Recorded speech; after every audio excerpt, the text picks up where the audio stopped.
The murder of George Perry Floyd at the hands of the Minneapolis police on May 25, 2020, produced a wave of demonstrations in every major city and town in America, and throughout the majority of the countries of the world as well.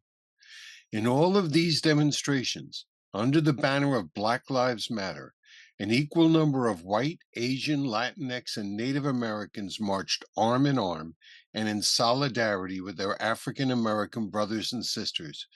Racism was no longer just an African American problem. It had become an American problem. By the beginning of June 2020, I was determined to address the problem of racism in America in the only way I knew how. In his book, Uncomfortable Conversations with a Black Man, Emmanuel Acho, former linebacker for the Philadelphia Eagles, encouraged white people to speak to each other, to have this very important conversation about the treatment of their Black brothers and sisters. If your goal is to fight racism, he said, and to help foster an America that isn't built on white privilege, then you'll have to do your part.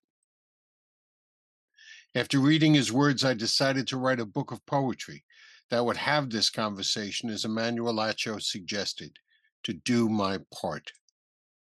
And so I wrote this conversation.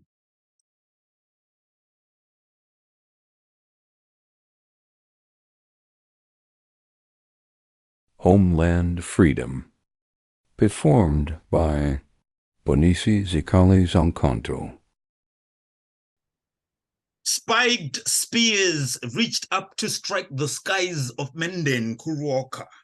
Its capital, Timbuktu, stretched out to both horizons, the kingdom of the richest man the world has ever known, the empire of Mali, once the great gold world of Mansa Musa, grandest emperor in all of Africa.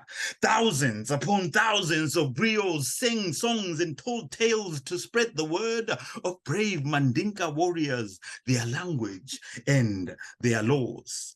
Brave Mandinka warriors spread language and spread laws. Each warrior by law had to be Horon, of freeman caste, and with the help of the river clans, they kept the Mali peace.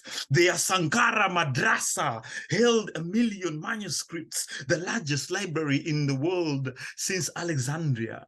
The shadows of spiked spears around the great Djenné Mosque stretched out from Mali's desert sands to Mali's ocean sea. Middle passage, freedom. What do you know about Africa? Did you know that all human evolution began in Africa over 7 million years ago? That there were multiple civilizations thriving in Africa as long as 3075 BCE?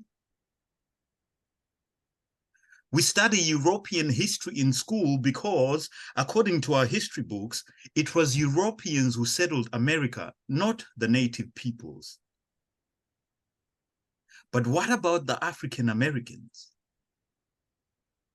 Their ancestors have been here for over 300 years. Why don't we integrate African history into the history we teach now in our schools?